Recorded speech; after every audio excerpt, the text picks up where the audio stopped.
Oi, alunos! Tudo bom com vocês? Já sentiram saudade de mim, né? Já sentiram a minha falta?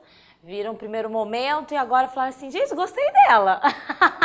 Brincadeira, mas é verdade. É verdade esse bilhete, gente. Fala que vocês gostaram de mim, por favor, nunca te pedi nada. Você precisa gostar de mim para você gostar do conteúdo também. Eu já gostei de vocês. Já achei que vai ser tudo legal. De agora para frente, esse intensivão do Enem vai ser muito bacana pra gente. A gente vai estudar e vai ser divertido. Vai ser muito legal. Eu comentei com vocês agora há pouco, né, sobre esse princípio da arte, esse princípio da literatura, né, da arte da palavra, da arte literária. E agora eu quero comentar um pouquinho com vocês como que essas manifestações aparecem de formas diferentes, né, dentro de uma linha do tempo brasileira, ok? Olha só, nós estamos falando do Brasil. Por que a gente está falando do Brasil? Porque a gente está no Brasil, tá? Não é que pergunta besta minha. Mas o Enem, ele vai levar em consideração, a gente fala algumas coisas, o Enem vai levar em consideração a literatura brasileira. Por mais que ele possa ir cruzar, tudo bem, com artistas, né, de outros lugares que são extremamente famosos. Por exemplo, ele pode citar aí Shakespeare pra gente. E se você for levar em consideração, Shakespeare não é brasileiro, né? Shakespeare é inglês. E ele pode jogar alguma coisa. Ele pode falar, por exemplo, que no romantismo a gente tem essa influência dessas histórias românticas de Shakespeare e de outros lugares, de outros artistas. Então é legal a gente saber dessas informações também, tá?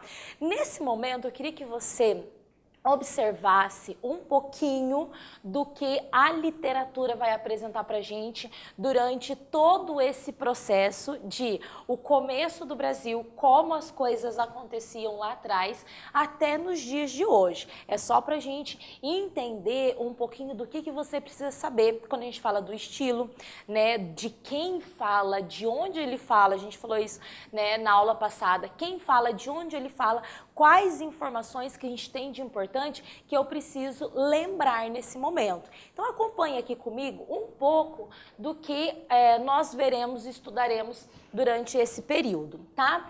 Primeiramente, eu preciso entender que a literatura brasileira, ela começou quando houve o primeiro contato entre Brasil e Portugal, tá? Então, por que a literatura não começou antes? Porque os índios, eles não tinham domínio da língua escrita. Eles tinham domínio da língua oral, né, da língua falada.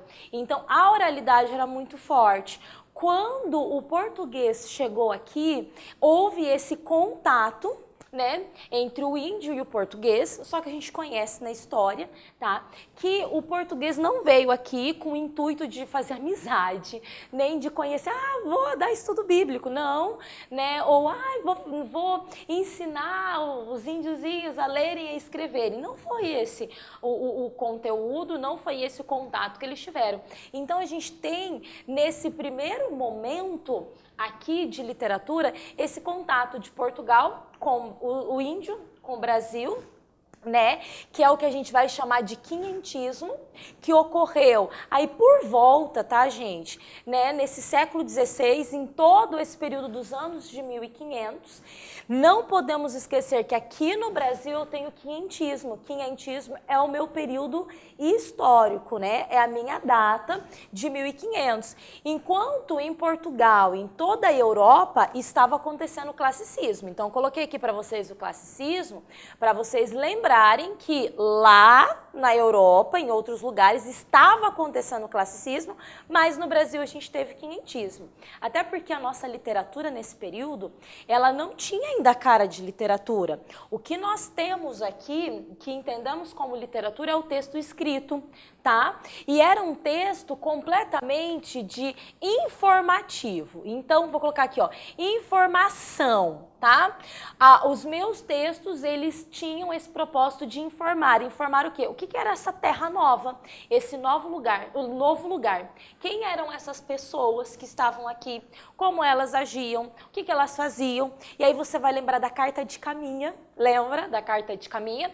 A nossa certidão de nascimento, o nosso primeiro texto que dá esse contato. Então, a literatura de informação seriam nossas cartas, os nossos tratados, os diários de viagem dos portugueses em contato aqui com a terra brasileira, com o Brasil, com os índios, tudo vai entrar nesse contexto da literatura de informação. A gente também tem, nesse período, a literatura religiosa, tá? Então, quando os jesuítas vieram para o Brasil com a missão de catequizar o índio, tudo bem? Então, essa literatura que foi criada e que foi construída para fazer esse contato, esse contato entre o índio e o português. Isso foi o primeiro momento, o momento do quinhentismo, 1500. Quer marcar alguma pessoa interessante aí no seu caderno?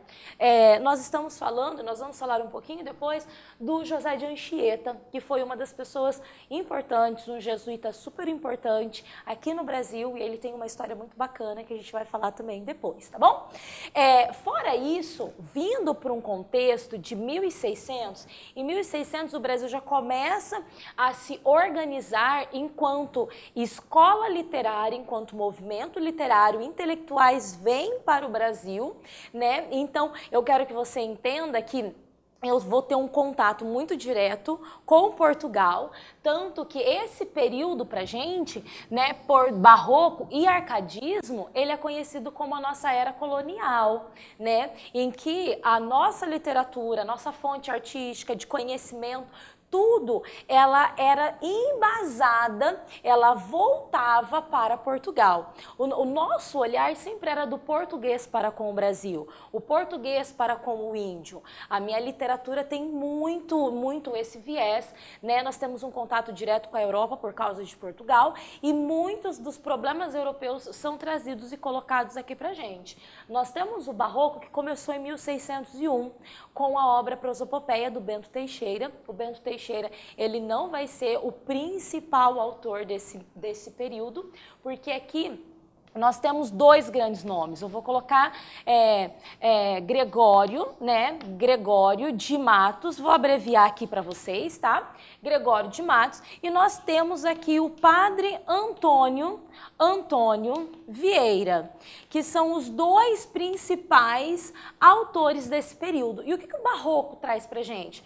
O barroco, ele traz uma sequência histórica, que a gente também vai comentar depois, mas vivemos no período de 1500 na Europa o Renascimento, em que a ciência tomou toda a centralidade, né? A razão tomou a centralidade dos pensamentos, o antropocentrismo, tá? Estava no centro do pensamento social, porque antes nós tivemos o período da Idade Média e a Idade Média é a religião.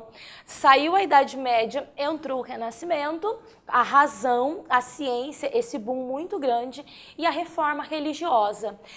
Isso é muito interessante, por quê? Porque o barroco é o período da contra-reforma, é quando a religião ela volta novamente, e aqui a gente está falando do catolicismo, tá, gente? Ela volta, mas ela tem que aí agora dividir espaço com as religiões protestantes, né? Então essa crise religiosa é o que embasa o barroco, tá? E por isso que o padre Antônio Vieira, olha que bacana, por que a gente tem um padre, né? Em todo esse percurso, o padre Antônio vai ser um dos únicos nomes a apresentar, porque a parte religiosa aqui é muito forte. A gente está falando aí da contra-reforma, a gente está falando de todo esse contexto emocional, né? O contexto religioso voltando para a literatura, tá? Isso foi o que aconteceu até 1700. Tá? Em 1768, aqui no Brasil, começa um período chamado de arcadismo. O arcadismo, ele está embasado historicamente com a minha tendência iluminista que surge então, na Europa, e que vem, então, mudando esse pensamento literário e o pensamento social. Porque, gente, a mudança sempre parte de um contexto social e depois vem para o contexto artístico. Lembrando que a arte são as manifestações sociais. A sociedade mudou a forma de pensar, de agir e etc e tal. Então, isso vai representar e vai repercutir na literatura também. Por que o iluminismo volta? Porque o iluminismo é razão. Isso daqui é uma coisa que a gente vai comentar depois. O barroco, ele está pautado na emoção, tá? O arcadismo está pautado na razão. A razão do arcadismo é uma retomada à razão do classicismo. Os meus movimentos literários tradicionais, eles sempre vão permear razão, emoção, razão, emoção, razão, emoção, até o modernismo. Então, de novo, aqui a razão está pautada na ciência, né? Então, no arcadismo, eles falaram assim, beleza, o barroco falou sobre religião, agora a gente está querendo razão e a gente está querendo ciência de novo, tá? Isso é muito legal, porque o iluminismo traz de novo essa centralidade da razão, desenvolvimento, né, da sociedade e tudo mais. Então, eles falaram, já que a sociedade mudou a forma de pensar, então eu preciso mudar também a minha manifestação artística. Eu não posso ficar falando sobre religião, eu não posso ter padre, né, escrevendo aí sermões e sermões e sermões, enquanto a minha fundamentação literária. Eu preciso trazer algo diferente, tá? Então, aqui no Brasil, nós também estamos vivendo, no período do arcadismo, que vai ser uma coisa muito legal, os últimos anos de Brasil colônia. É no arcadismo que a gente tem a independência do Brasil. Então, os meus autores, muito legal isso, porque no barroco a gente está vivendo na Bahia. Aqui no arcadismo a gente está falando de Minas Gerais, o foco, né? Porque o meu centro econômico saiu da Bahia, foi para Minas Gerais, chegou no arcadismo, né? Trouxe essa manifestação diferente.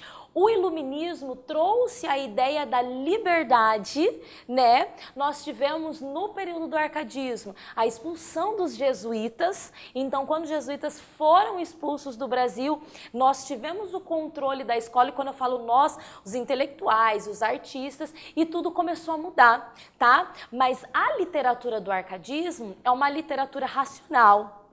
Por mais que por trás desse cenário estava acontecendo toda essa mudança histórica, a literatura do arcadismo, ela está pautada na Arcádia, né? E daí você vai lembrar que a Arcádia é região grega, onde as pessoas viviam no campo, eles automaticamente, eles falavam sobre a natureza, sobre o equilíbrio, sobre a paz, a tranquilidade, né? Então é muito legal o arcadismo, porque eu falo de um cenário, por mais que o meu cenário por trás disso esteja em briga, mas um cenário de equilíbrio, tá? Não esqueça que, o Enem perguntou isso recentemente, quem que está em destaque aqui no arcadismo? Dois personagens, dois autores muito importantes.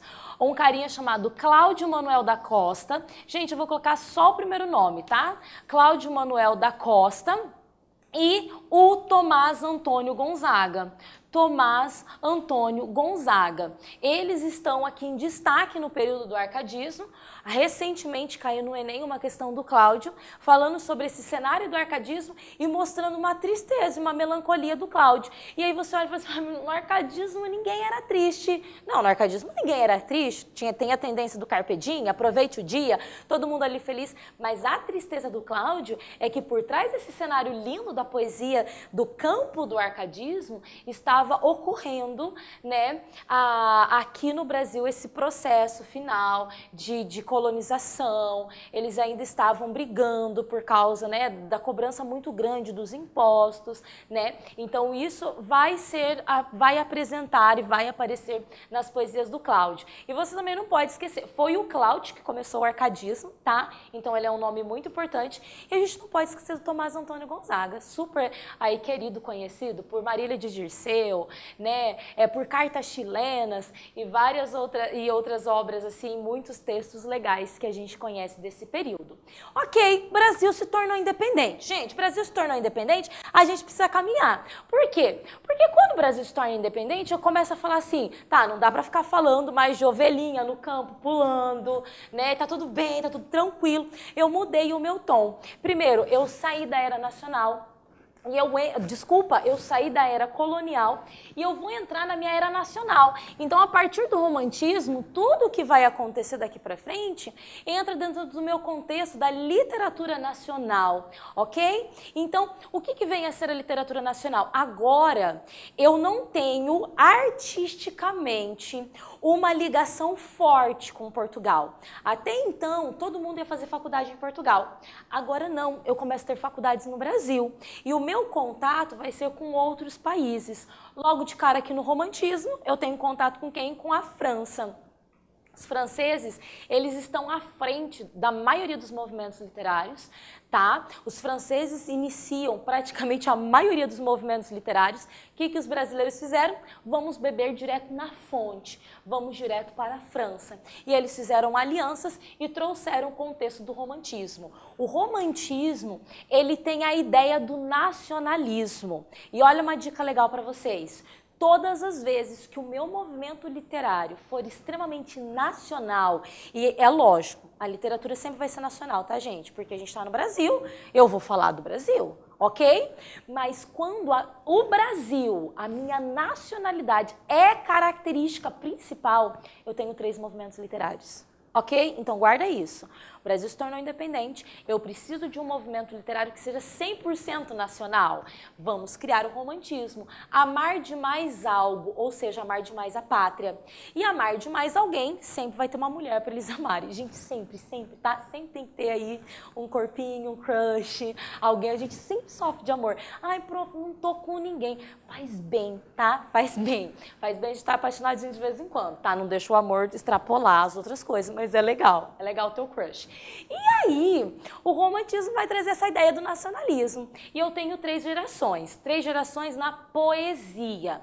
Aqui eu coloquei alguns números, tá, galera? O romantismo começou em 1836, com Suspiros Poéticos e Saudades do Guimarães... Não é Guimarães, não. Gonçalves de Magalhães, ok? Então, começou com Gonçalves de Magalhães e essa parte de primeira, segunda e terceira geração é uma parte da poesia, tá? Então, a poesia começou em 36, por volta, então vou colocar até aqui, ó, um ponto de interrogação, tá? Por volta dos anos 40 e alguma coisa, a gente já mudou a nossa tendência. Tá? Que entrou a segunda geração. Primeira geração é a geração do índio, é a geração da natureza. Segunda geração é a melancolia, a depressão, mal do século, byronianismo e várias outras coisas mais. Primeira geração a gente tem Gonçalves de Magalhães e Gonçalves Dias. Segunda geração a gente tem aí Álvares de Azevedo bombando e Casimiro de Abreu, tá? Terceira geração já é uma geração que vai surgir nos últimos anos, tá? Enquanto poesia, aí fundamentado... a gente tem o Castro Alves aí, né, navio negreiro, né, bombando aqui na última geração. Gente, eu escrevi errado? Eu escrevi gerarão, né, é geração, tá? Se você observar alguma coisa, aí, por favor, me ajuda, corrija aí no seu caderno se eu escrever errado, nunca te pedi nada. Olha só, então a gente tem aqui a terceira geração, né, com Castro Alves, uma literatura muito mais olhar de cima, muito mais pensar no próximo, nos direitos humanos, é bem legal. Prof, e a prosa? Porque a gente tem os nossos romances românticos, a prosa. Então eu tenho o romance indianista, eu tenho o romance regionalista, eu tenho o romance histórico, e eu tenho o romance urbano. Fala um nome, só para eu pensar, José de Alencar. José de Alencar foi o único que escreveu os 4 tipos de romances românticos, mas tem muito mais outros, tá? Iracema do José de Alencar. Continua aqui comigo, gente. Depois disso, que a gente estava extremamente focado na emoção, eu preciso do quê? Preciso da razão. Só que a razão aqui, ela está junto de 3 movimentos literários que acontecem ao mesmo tempo. Então eu tenho realismo, naturalismo e parnasianismo acontecendo ao mesmo tempo. Olha só, realismo e naturalismo, eles começaram no mesmo ano, 1881, Machado de Assis com Memórias Póstumas de Brás Cubas, tá? E eu tenho o mulato do... esqueci o nome. Tá? Eu tenho o mulato, eu vou lembrar ainda, o mulato do naturalismo que inicia aqui. Olha o que a gente tem de interessante, tá, gente? Aloysio de Azevedo, sabia que eu ia lembrar. O mulato da Aloysio de Azevedo.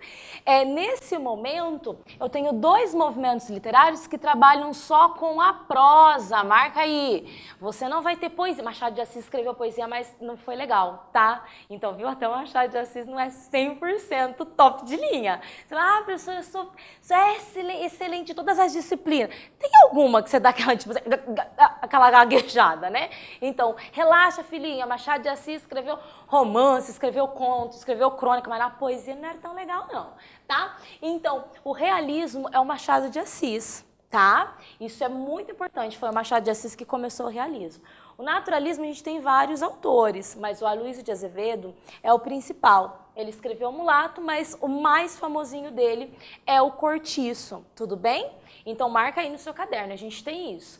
E aí eu precisei do parnasianismo. Qual que é a ideia do parnasianismo? O parnasianismo é só poesia, tá? Vou colocar aqui um nome, ó, não esqueça aqui do Machado, tá? Do Machado de Assis, beleza? E do Aloysio, tá? Aloysio de Azevedo também, aqui nesse contexto. O parnasianismo começou em 82, com fanfarras do Teófilo Dias, mas o principal nome que a gente tem aqui é um carinha chamado Olavo Bilac, que você conhece ele. Por que você conhece? O Machado de Assis fundou a Academia Brasileira de Letras e ele fez uma parceria muito grande com o Olavo Bilac. Então, o Olavo Bilac e o Machado estão ali, é o princípio da nossa academia. Machado com a prosa, Olavo com a poesia. Né? Os parnasianos bombaram aqui no Brasil por muito tempo, tá, gente? E todos eles estão pautados na razão, cada um com a sua forma diferente, mas todos eles trazem essa tendência racional, essa tendência da ciência, das correntes filosóficas, do darwinismo, né, do socialismo científico, do determinismo e várias outras coisas que a gente, né, sabe aí em biologia que vai ser extremamente útil aqui na literatura. Continuando esse processo, a gente entra no simbolismo.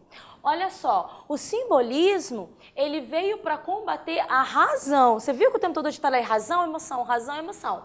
Simbolismo veio para combater a razão do realismo, naturalismo e parnasianismo. Tudo bem? Então aqui de novo eu volto para emoção. E quem que está aqui? Nós temos um autor muito legal, que é o Cruz e Souza, tá? Vou colocar aqui o nome dele, Cruz e Souza. Cruz e Souza bombou pra gente no simbolismo, trazendo emoção, retomando a emoção do romantismo. Ele pega aí, né, o simbolismo, a segunda geração romântica, aqueles animal do século, morte, depressão, melancolia, eles dão uma pioradinha, tipo assim, pioradinha, intensificou, né? Eles são extremamente pessimistas, muito mais pessimistas. O que é legal do simbolismo? Trabalha com simbologia, trabalha com muita figura de linguagem, muita musicalidade, e aqui sim a linguagem, gente, a linguagem conotativa aqui é fantástica, é fantástica. A simbologia que eles usam, muita coisa a gente nem sabe o que significa, né? Porque eu vou sugerir um significado, mas é muito legal. Para mim, é um dos movimentos literários mais difíceis, tá? Até porque trabalha muito com essa simbologia e é um pouco complicado, mas é muito lindo, tá, gente? E aí surge, depois do simbolismo, a ideia do modernismo. E você vai falar, prof, mas cadê o pré-modernismo? Gente, vamos lá, pré-modernismo não é movimento literário, ele é período de transição. Então, depois de toda essa tendência de movimento literário, vem o modernismo. O pré-modernismo vai ser esse início. O Modernismo ele está centrado aqui em 1900. Vou colocar aqui embaixo, ó, 1900. O modernismo. Então, no início do modernismo, no início de 1900, eu tive o pré-modernismo. A preparação. É óbvio que você vai lembrar aí de Euclides da Cunha, Graça Aranha, Monteiro Lobato, Lima Barreto, né, Augusto dos Anjos, né, que faz parte desse contexto do pré-modernismo. Até que ocorre pra gente a Semana da Arte Moderna. Mudou tudo. Ficou super legal. Semana da Arte Moderna que aconteceu em 1922. 1922, a gente está comemorando 100 anos de independência do Brasil. Lembra que eu falei do nacionalismo? Né? O Brasil se tornou independente. Romantismo, 3 gerações. Comemoro 100 anos de independência. Movimento literário de novo com 3 gerações. Primeira geração é nacionalista. Primeira geração eu volto a falar do índio, eu volto a falar desse contexto brasileiro, eu volto a colocar em destaque. Você não pode esquecer de alguns nomes, tá? Você não pode esquecer do Manuel Bandeira, do Mário de Andrade e do Oswald de Andrade, ok? Eles são os principais aqui da minha primeira geração. Quando eu entro na segunda geração, aqui nos anos 30, tá? A minha tendência volta para o contexto social, eu volto a ser regionalista, eu volto a ser realista, mas de uma forma muito mais bacana. Então, os meus autores aqui aumentam, tá, gente? Porque daí, a partir de agora, aumenta. É muita gente, é muita gente. Mas eu não posso esquecer, por exemplo, Graciliano Ramos, você não pode esquecer, nesse contexto, Vinícius de Moraes, Cecília Meirelles, Carlos Drummond de Andrade, que a gente falou aí no começo, né? Raquel de Queiroz. Então, tem muito nome legal aqui. Terceira geração, a terceira geração, ela já começa a fechar, tá? O modernismo, porque o pós-modernismo, a gente começa já a trabalhar com uma literatura diferente, mas eu consolido isso, né? Lá pelo finalzinho dos anos 50, nos anos 60, 70, a gente já tá falando de pós, tá? Mas terceira geração, nós estamos aí com Clarice Lispector, nós estamos aí com Guimarães Rosa, com João Cabral de Melo Neto, que já começa na terceira geração, mas ele já pula para pós, né? Para o pós-modernismo. E aí, nesse finalzinho dos anos de 1900, a gente tem a tendência do pós, a gente tem a literatura marginal, a gente tem muita coisa aí bombando que não dá para eu falar de nomes, tá, gente? Mas Carolina Maria de Jesus, que está aí bombando em todos os lugares.